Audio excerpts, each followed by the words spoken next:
Até agora, a gente estudou continuidade em um ponto.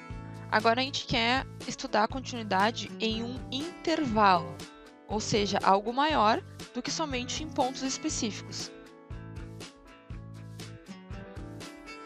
O que seria, então, a continuidade de um intervalo? Se f for contínua em cada ponto de um intervalo aberto AB, então é um intervalo aberto AB, então dizemos que f ela é contínua nesse intervalo AB aberto. Então vamos ver o exemplo. F de x igual a essa função racional, tá? E na verdade, o que significa uma função ser contínua? Significa ela não ter problemas no seu domínio. Essa função aqui, ela tem problema onde? Se a gente for ver o domínio dela, o meu x igual a 5 não pertence ao domínio. Isso significa que ela possui problema somente em x igual a 5. Todo o resto da minha função, ela age de maneira normal. Ela não tem buracos, ela não tem saltos. Ela é uma função normal longe do x igual a 5. Então, eu posso afirmar que ela vai ser contínua, por exemplo, no intervalo de 5 aberto até 10. Mas ela também é contínua no intervalo de 5 até mais infinito. Ela é contínua no intervalo de menos infinito até 5. E assim eu posso construir diversos intervalos em que ela vai ser contínua se eu não incluir o valor 5 no meu intervalo. Porque é o valor 5 que está dando problema e com certeza no valor 5 eu vou encontrar alguma descontinuidade, visto que a minha função ela não pertence ao domínio. Certo? Então, essa é a continuidade em um intervalo aberto. Para o intervalo fechado, a gente vai ter que fazer algumas modificações nessa definição. Então, a minha função ela é contínua no intervalo fechado AB se 1. Ela é contínua no intervalo aberto AB, que foi o que a gente viu anteriormente. Se ela for contínua à direita de A, ou seja, quando eu fizer o limite da minha função, eu vou fazer o limite de x tendendo a A pela direita para saber se ele existe. Então, ele tem que existir. E ela também tem que ser contínua à esquerda de B, que é o limite quando x tende a B pela esquerda. Ou seja, na hora que eu estiver lá no meu intervalo de x igual a até B, quando eu fizer pela direita do meu A, tem que estar bem definido. E quando eu fizer pela esquerda do meu B, também tem que estar bem definido essa minha função. E aí eu vou poder dizer que ela vai ser contínua nesse intervalo AB. Então, eu peguei um exemplo aqui de uma função, ela é essa curva, tá? E eu vou dizer alguns intervalos onde ela é contínua. Por exemplo, será que ela é contínua no intervalo de menos 1 a 3? Não, não vai ser contínua. Então, ela não é contínua nesse intervalo. Por quê? Quando eu fizer a f de menos 1, eu vou encontrar menos 1. E quando eu fizer o limite de x tendendo a menos 1, eu vou encontrar outro valor diferente de menos 1. Ó. Como a gente pode ver, vai dar esse valor aqui, porque é onde a minha função pela direita do menos 1 está indo. Ó. Então, se essas duas coisas elas são diferentes, a minha função ela não é contínua. Mas ela é contínua no intervalo de menos 1 aberto até 3 fechado, porque em 3 ela se comporta bem. O limite pela esquerda do 3 é a mesma coisa que o valor em 3 da minha função. Então, de menos 1 até 3, ela é contínua.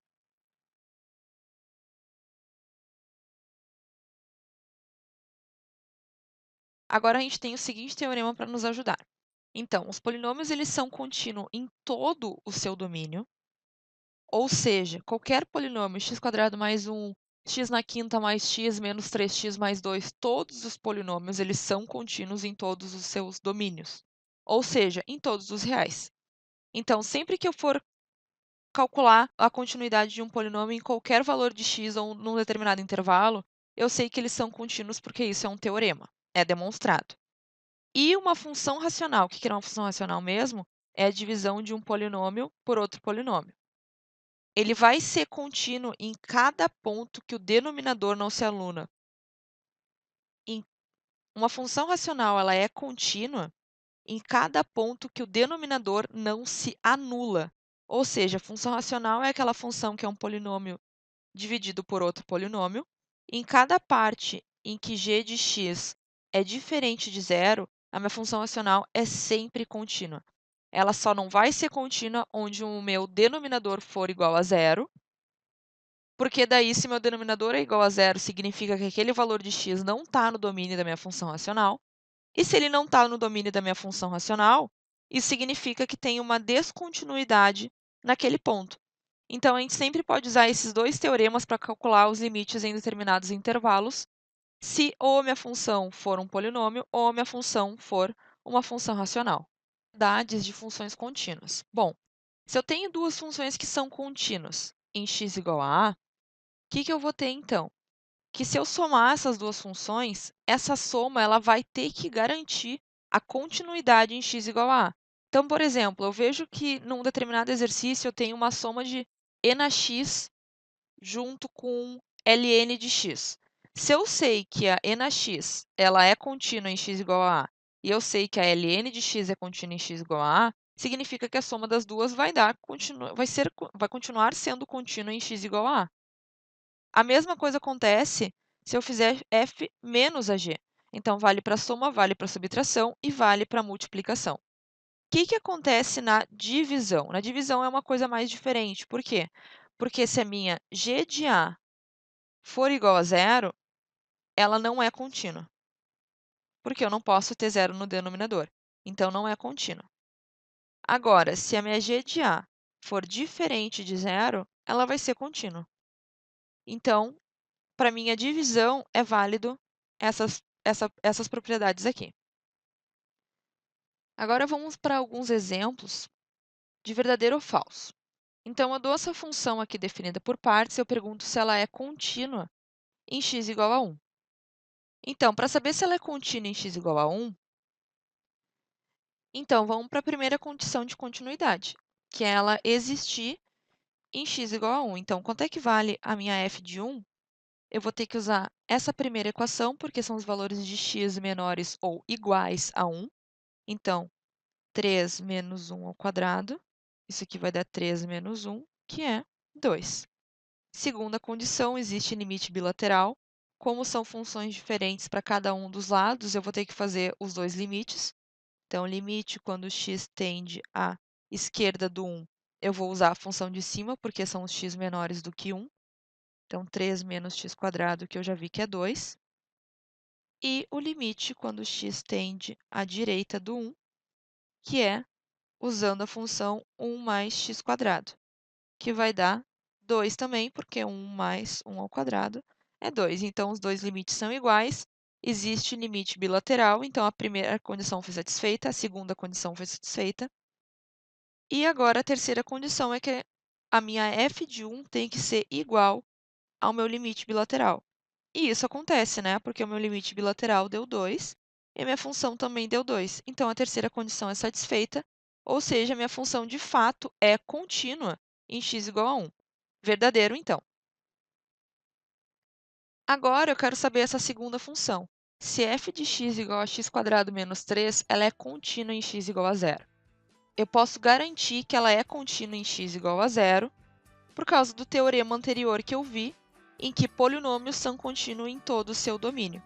Então, isso aqui é um polinômio, x² menos 3 é uma função de segundo grau, ele é um polinômio, então ele é contínuo. Ou seja, eu nem preciso fazer contas para saber essa continuidade aqui, mas eu poderia verificar as três condições também além do teorema. Primeira condição, f de 0 tem que existir, e realmente, de fato, dá 0 ao quadrado menos 3, que dá menos 3. Limite bilateral tem que existir, limite de quando x tende a 0 da minha função vai dar menos 3 também. E a terceira condição, que a f de 0 tem que ser igual, e ela é, ao limite quando x tende a 0 de x² menos 3. Então, as três condições foram satisfeitas, é contínuo.